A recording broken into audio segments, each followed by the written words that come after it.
Hello, today we are going to discuss the second part of the endocrine system. आज हम लोग endocrine system के दूसरे part के बारे में बात करेंगे। इसमें हम लोग आज 4 इम्पॉर्टेंट पॉइंट डिस्कस करेंगे। Will discuss 4 important points related with the endocrine system. Out of these, one is that hormones control which of the activity of the body. हमारी बॉडी में हार्मोन्स कौन सी एक्टिविटीज़ कंट्रोल करते हैं, एक point ये discuss करेंगे। दूसरा डिस्कस करेंगे कि सिक्रीशन ऑफ हार्मोन जो होता है ये किससे स्टिमुलेट होता है, how the secretion of the hormone is been stimulated. Third point हम लोग इसमें डिस्कस करेंगे आज, that is what are the major kinds of the hormone. और लास्ट पॉइंट हम लोग डिस्कस करेंगे कि जो एंडोक्राइन ग्लैंड्स होती हैं इनका डेवलपमेंट एम्ब्रियोनिक लेयर से होता है, किस लेयर से कौन सी एंडोक्राइन ग्लैंड डेवलप हुई है उसके बारे में बात करेंगे। As endocrine glands are been originated from the different germinal layers of the embryo, so which of the germinal layer is responsible for formation of a specific gland, हम लोग उसके बारे में बात करेंगे। So now with the first point, that is the hormone control following activities. Hormone जो होते हैं ये कौन कौन सी एक्टिविटीज़ हमारी बॉडी में कंट्रोल करते हैं। This was reported by the शारर and शारर इन 1963। ये इसके बारे में अध्ययन जो किया था, जो एक रिपोर्ट, जो एक विचार दिया था, वो दिया था शारर एंड शारर ने, और ये 1963 में दिया था। 1963 में बताया था कि हार्मोन कौन सी विशेष गतिविधियाँ हमारे शरीर में कंट्रोल करते हैं। Out of these the first important activity is the reproductive activity. Hormone जो होते हैं ये किसी भी जीव की जो जनन प्रक्रियाएं होती हैं उनको कंट्रोल करते हैं। तो जो मोस्ट इम्पॉर्टेंट इफेक्ट होता है या जो मोस्ट इम्पॉर्टेंट इम्पैक्ट होता है हार्मोन का, that is on the reproductive activity. Means the hormones regulate the gonadial maturation, the pregnancy etcetera etcetera. तो ये सब चीज़ें हार्मोन से कंट्रोल होती हैं। सो रिप्रोडक्टिव प्रोसेसेस को कंट्रोल करने में हार्मोन्स का बड़ा इंपॉर्टेंट रोल होता है। तो hormone controls reproductive activity. Second important thing is that the hormone also controls the growth and maturation processes. Body में जो ग्रोथ की प्रोसेस होती है और जो मैचुरेशन की प्रोसेस होती है, जो वृद्धि है और जो विकास की प्रक्रियाएं हैं, जो परिपक्वन है, ये सारी प्रोसेसेस भी हार्मोन से कंट्रोल होती हैं। इसके बाद the hormone also controls the metabolism and homeostasis. हमारी बॉडी में जो बॉडी के मेटाबॉलिक प्रोसेसेस हैं, जो बेसल मेटाबॉलिक रेट है, जो बॉडी के डिफरेंट पैरामीटर्स के बीच का बैलेंस है, ये सब चीज़ें भी हमारी बॉडी में कितने मिनरल्स होने हैं, कितने प्रोटीन्स होने हैं, कितना वाटर होना है, कितना टेम्परेचर होना, ये सब भी डिसाइड होता है by help of the hormones. तो hormones play one of the very important role in regulating the metabolism and the process of the homeostasis. जो आंतरिक संतुलन है वो बनाए रखने में मदद करते हैं, शरीर के आंतरिक संतुलन को बनाए रखते हैं, और साथ ही साथ जो जैव रासायनिक क्रियाएं चल रही हैं, जो पापचयी क्रियाएं चल रही हैं, उनको भी निर्धारित करते हैं। और last and the most important thing is that is adaptation. Hormones play one of the very important role in the process of adaptation. हमारे आसपास के वातावरण में जब परिवर्तन होता है, when there is a significant change in the surrounding environment, whether it is the change in the temperature, or in the change of the oxygen concentration, or the change in the intensity of the sunlight, whatsoever the type of the change is there in the surrounding environment, according to that our body adapts. अगर बाहर के वातावरण में ठंडक बढ़ जाती है तो हमारी बॉडी जो है वो शरीर को गर्म करने के लिए बॉडी में विखंडनकारी क्रियाएं और ब्रेकडाउन प्रोसेसेस को बढ़ा देते हैं, जिससे शरीर गर्म हो जाता है। अगर हम बहुत तेज़ धूप में घूम रहे हैं तो वो सन रेज से हमारी स्किन डैमेज ना होने पाए, अल्ट्रावायलेट रेडिएशन से स्किन को कोई हार्म ना हो, उसके लिए हम लोग ज़्यादा मेलानिन बनाते हैं। अगर एनवायरनमेंट में ऑक्सीजन घट जाए तो हमारी बॉडी हीमोग्लोबिन ज़्यादा बनाती है, अगर बाहर ऑक्सीजन बढ़ जाए तो हीमोग्लोबिन की मात्रा अनुपात में कम कर दी जाती है। And all these processes which are related with the change in the surrounding environment is being regulated by help of the various hormones. Haemoglobin percentage बढ़ाने के लिए will use to increase the haemoglobin percentage we will use the erythropoietin hormone which is been secreted from the kidney. Oxygen की मात्रा को बढ़ाने के अनुरूप haemoglobin की मात्रा को बढ़ाने घटाने के लिए हमारी बॉडी में एरिथ्रोपोइटिन हार्मोन निकलता है, जो कि किडनी से निकलता है। अगर बाहर सूर्य प्रकाश की किरणें बढ़ गई हैं तो मेलाटोनिन हार्मोन जो है वो मेलानिसेंसिस को कंट्रोल करता है, पिगमेंटेशन को कंट्रोल करता है। अगर बाहर टेम्परेचर में चेंज हुआ, there is a significant change in the temperature goes down, then thyroxine is released in excessive quantity to increase the catabolic processes.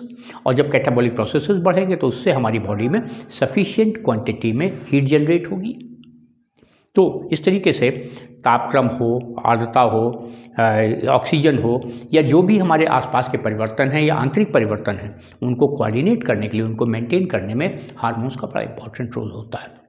So, we can say that hormone controls which of the following activities? It controls reproductive activity, it controls growth and maturation, controls metabolism and homeostasis, and finally the adaptation. जो hormone है ये हमारी body में किन प्रक्रियाओं को प्रभावित करता है? पहला, रिप्रोडक्टिव एक्टिविटी को, प्रजनन प्रक्रियाओं को। दूसरा, वृद्धि और विकास को, परिपक्वन को। तीसरा, मेटाबॉलिज्म और होमियोस्टेसिस को, आंतरिक संतुलन को और जैव रासायनिक क्रियाओं के संतुलन को। और आखिरी जो है दैट इज अनुकूलन को, एडेप्टेशन को। Now second point we are going to discuss, this is the second point is secretion of the hormone is stimulated by. Hormone secretion किससे स्टिमुलेट होता है? कौन हार्मोन सिक्रीशन को इंड्यूस करता है? कब हार्मोन निकलेंगे, कब नहीं निकलेंगे, कौन तय करेगा? कैसे निकलेंगे, ये कौन तय करेगा? तो the secretion of hormone is been regulated by number 1 the neural stimulus, the most important stimulus which is responsible for regulating the secretion of the hormones. सबसे महत्वपूर्ण जो कारक होता है, जो कारण है, जो हमारी बॉडी में ही हार्मोन्स के श्रावण को निर्धारित करता है, वो होता है neural stimulus.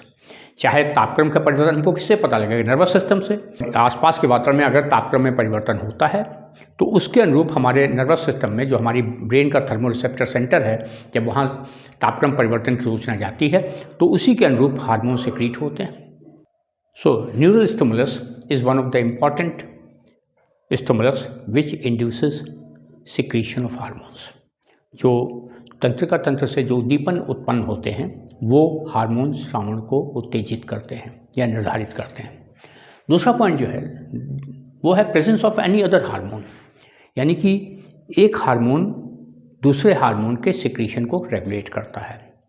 For example, the hormones which are been secreted from the pituitary, that is the FSH और ICSH, they effect on the testes or the ovary to secrete testosterone or estrogen. So secretion of the estrogen or testosterone is controlled by the other hormone which is being secreted from the pituitary, that is the FSH or ICSH. जो एक hormone होता है ये दूसरे hormone के secretion को उत्तेजित करता है।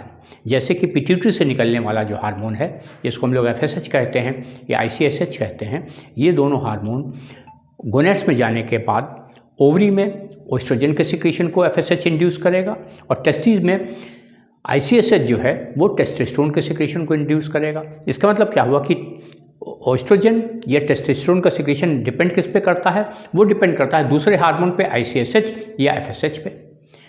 तो इस तरीके से एक हार्मोन जो होता है वो दूसरे हार्मोन के सिक्रीशन को इंड्यूस कर सकता है। In presence of one of the hormone can induce the secretion of the other hormone. Next is specific metabolite and chemicals. कुछ विशेष रसायन या कुछ विशेष उपापचयी पदार्थ भी हार्मोन के श्रावण को उत्तेजित करते हैं। फॉर एग्जाम्पल, जब हमने डाइजेशन किया तो डाइजेशन करने के बाद शुगर एब्जॉर्ब हुई, वो शुगर जैसे ब्लड स्ट्रीम में जाती है वो शुगर हमारी बॉडी में इंसुलिन के सिक्रीशन को इंड्यूस कर देती है ताकि उस शुगर को ग्लाइकोजन में कन्वर्ट किया जा सके। इस तरीके से क्या हुआ कि इंसुलिन के सिक्रीशन को इंड्यूस कौन करता है? एक केमिकल और एक one of the by product of the digestion, that is the sugar. तो शुगर जो है it induces the secretion of the insulin. Sugar insulin के श्रावण को उत्तेजित करती है। तो इस तरीके से ये जो थर्ड पॉइंट है, दैट इज स्पेसिफिक मेटाबोलाइट्स और the chemicals can induce secretion of certain hormones. कुछ हार्मोन्स का श्रावण जो होता है ये दूसरे रसायनों पर या दूसरे उपापचयी पदार्थों पर निर्भर करता है। ये हार्मोन के श्रावण को उत्तेजित कौन करता है? या तो तंत्रिका तंत्र का उद्दीपन, न्यूरल स्टिमुलस, या एक किसी हार्मोन की उपस्थिति, presence of any other hormone, या फिर स्पेसिफिक मेटाबोलाइट्स, कुछ विशेष प्रकार के उपापचयी पदार्थ या रसायन, ये उत्तेजित कर देते हैं। इसके बाद नेक्स्ट बात आती है, that is the kinds of hormone. What are the major kinds of the hormone? Hormone जो होते हैं ये एक्चुअली हम लोग इनको मेजर दो कैटेगरीज में, दो टाइप में डिवाइड करते हैं। One of the categories called as endocrine or circulatory hormones. Endocrine or circulatory hormones are being secreted from endocrine glands, and then these hormones are being transported along with the blood to the part or the target cell or the target tissue situated far away from the point of origin of the hormone. जिस gland से secretion हुआ है उस gland से, ये endocrine gland है, इससे hormone जो है वो ब्लड के साथ सर्कुलेट होता हुआ टारगेट सेल में, टारगेट ग्लैंड पे जाकर के वहाँ इफेक्ट डालता है। टारगेट ग्लैंड जैसे कि मान लीजिए FSH जो है वो निकलेगा पिट्यूटरी से और उसका इफेक्ट जो है वो ओवरी पे पड़ेगा। ICSH जो है वो निकलेगा पिट्यूटरी से, उसका इफेक्ट पड़ेगा टेस्टिस पे जाकर के। यहाँ से ACTH निकलेगा, एड्रेनोकॉर्टिकोट्रोफिक हार्मोन निकलेगा, उसका इफेक्ट एड्रिनल ग्लैंड पे पड़ेगा जाकर के। तो इस तरीके से इसका जो साइट ऑफ ओरिजिन होता है हार्मोन का, that is far away from the target tissue. इनको कह देते हैं एंडोक्राइन सिक्रीशंस और they are circulatory hormones. Second category of the hormones is called as tissue और लोकल हार्मोन्स। जो हार्मोन्स की दूसरी श्रेणी होती है वो कहलाती है टिश्यू हार्मोन और लोकल हार्मोन्स। ये आमतौर से जिस जगह पे निकलते हैं वहीं पे कहीं आसपास काम करते हैं। इनको मेनली दो कैटेगरी में क्लासीफाई किया गया है। The local hormones or tissue hormones are being classified in two major categories. Number one, the paracrine hormones. Number two, the autocrine hormones. Paracrine hormones are those which are released from a cell and their effect is generated or produced in adjacent cells. Paracrine hormone जो होते हैं ये जिन कोशिकाओं से निकलते हैं उन कोशिकाओं से निकलने के बाद इनका प्रभाव जो है वो उसी कोशिका के आसपास जो दूसरी कोशिकाएं स्थित होती हैं उन पर पड़ता है जाके। यानी कि ये एक सेल से ये हार्मोन निकलते हैं और निकल के इनका इफेक्ट जो आसपास जो दूसरी सेल्स मौजूद होंगी, हमने एक सेल बनाया है और भी सेल्स यहाँ हो सकती हैं, तो उन सेल्स पर इसका इफेक्ट पड़ेगा। तो ये हार्मोन जो होता है ये एडजेसेंट सेल पे जाके इफेक्ट करता है। जिस सेल से निकला है उस पर इसका असर नहीं होगा, उसके आसपास जो दूसरी सेल्स हैं उन पर इम्पैक्ट पड़ेगा, उन पे असर आएगा। So paracrine hormone are the hormones which are secreted from the cell and they affect on the surrounding cells. Second category of the hormone is called as autocrine hormones. ये भी local hormones होते हैं and these autocrine hormones are the hormones which affect the same cell from which they are secreted. ये autocrine hormone जो होते हैं जिस कोशिका से निकलते हैं उसी कोशिका पे उसका प्रभाव पड़ता है, उसी कोशिका पे उसका जो हार्मोन का असर होगा, जो प्रभाव होगा वो पड़ेगा। Autocrine hormone affect the same cell from which it is been secreted. Autocrine hormone का प्रभाव उसी कोशिका पे पड़ता है जिससे इसका श्रवण होता है। तो यहाँ पर क्या हुआ, इस कोशिका से जो हार्मोन निकला, इस कोशिका के बाहर रिसेप्टर्स लगे हुए हैं, सेंसरी स्ट्रक्चर्स लगे हुए हैं। वो सेंसरी स्ट्रक्चर उस हार्मोन को रिसीव करके और उस सेल के ऊपर उसका प्रभाव डालेंगे, जिस सेल से निकला उसी पे इफेक्ट डालेंगे। इसका सबसे अच्छा एग्जाम्पल जो होता है वो होता है सेल डिवीज़न की प्रोसेस, हीलिंग या रीजनरेशन की प्रोसेस। हमें कोई जख्म हो गया, टिश्यू डैमेज हो गया, टिश्यू डैमेज होने पर उस जगह पे जो सेल्स हैं उससे जो हार्मोन निकलेंगे वो वहीं पे सेल मल्टीप्लिकेशन की प्रोसेस को कंट्रोल करेंगे ताकि यहाँ पर हीलिंग की प्रोसेस हो सके। जिस सेल से निकले उसी जगह पर असर डालें, सेलुलर मल्टीप्लिकेशन को बढ़ा दिया। The same thing happens in the case of the regeneration. कहीं कोई टिश्यू डैमेज हो गया तो हील हो रहा है, तो रीजनरेशन की ये प्रोसेसेस होती हैं। जैसे लिवर सेल्स हैं वहाँ पे रीजनरेशन प्रोसेसेस हो रही हैं, या बॉडी में जहाँ कहीं भी कोई टिश्यू डैमेज हो गया और रिपेयर हो रहा है तो उस जगह पर इन हार्मोन का इफेक्ट पड़ता है। तो autocrine hormones are the hormones which are secreted from a cell and their effect is also indicated on the same type of the cell or the same cell. Whereas in the case of the paracrine, the hormone which is being secreted, its effect is being indicated in the adjacent cell or surrounding cells. इसका example जो होता है paracrine का वो ले सकते हैं, जैसे टी सेल्स हैं, बी सेल्स हैं।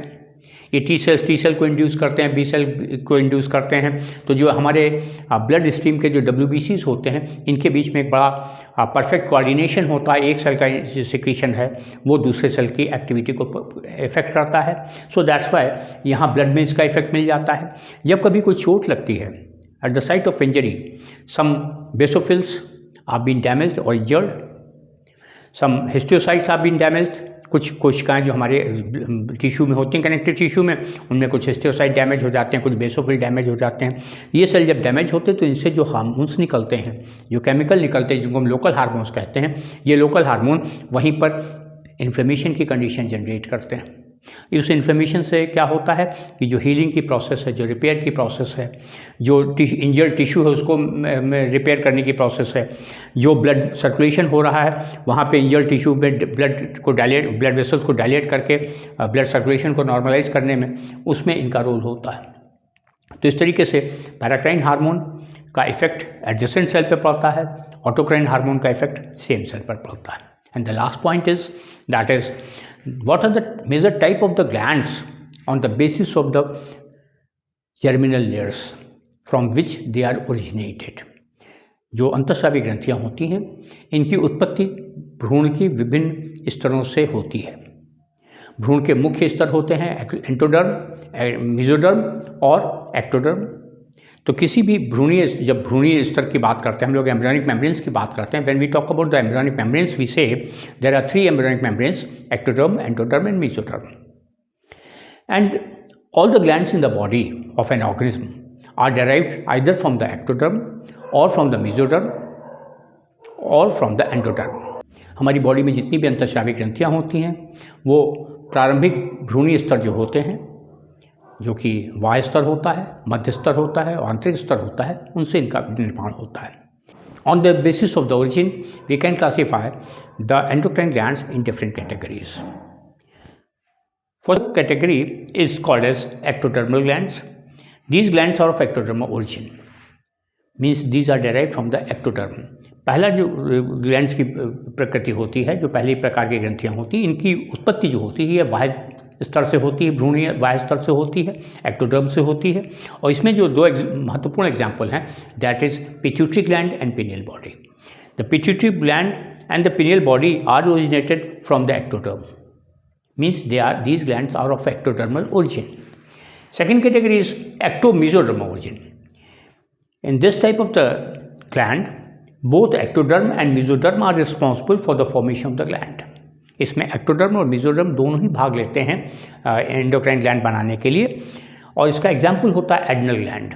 एड्रिनल ग्लैंड का जो अंदर का हिस्सा होता है, जिसे हम एड्रिनल मेडुला कहते हैं, ये बनता है एक्टोडर्म से। और जो पेरिफेरल पार्ट होता है, जो परिधीय भाग होता है इस ग्रंथि का, वो बनता है मेसोडर्म से। तो that's why adrenal gland is of ectomesodermal origin. Next category जो है that is mesodermal origin, means these glands are derived from the mesoderm. इन ग्रंथियों का विकास जो होता है मध्य स्तर से होता है। इसमें जो एंडोक्राइन ग्लैंड में जो हमारे गोनैड्स जो होते हैं, उन गोनैड्स का जो सेक्रेटरी पार्ट होता है, एंडोक्राइन पार्ट होता है, या जो किडनी है जहाँ से एरिथ्रोपोइटिन हार्मोन निकलता है, इसका जो एंडोक्राइन पार्ट है वो, चाहे वो गोनैड्स का एंडोक्राइन पार्ट हो और चाहे वो किडनी का एंडोक्राइन पार्ट हो, इन दोनों का डेवलपमेंट किससे होता है, वो मेसोडर्मल ओरिजिन का होता है। यानी कि these glands are originated from the mesodermal tissue. The fourth and the last category is endodermal origin. और जो चौथी कैटेगरी होती है, जो चौथे प्रकार की ग्रंथियाँ होती हैं, वो होती हैं एंडोडर्मल ओरिजिन की। इन ग्रंथियों की उत्पत्ति जो है, एंडोडर्मल ओरिजिन की ग्रंथियों की उत्पत्ति एंडोडर्म से होती है। The glands of the endodermal origin are derived from the endoderm of the embryonic membrane, and these important glands are thyroid, parathyroid, thymus, islets of Langerhans, the gastric and duodenal mucosa, and duodenal mucosa, because the several hormones have been secreted from the part of the stomach, the mucosa of the stomach and mucosa of the duodenum. This endocrine part is of endodermal origin. Means when we talk about what are the important types of the glands which are of endodermal origin, then we say the glands of the endodermal origin are thyroid, parathyroid, thymus, islets of Langerhans, and gastric and duodenal mucosa.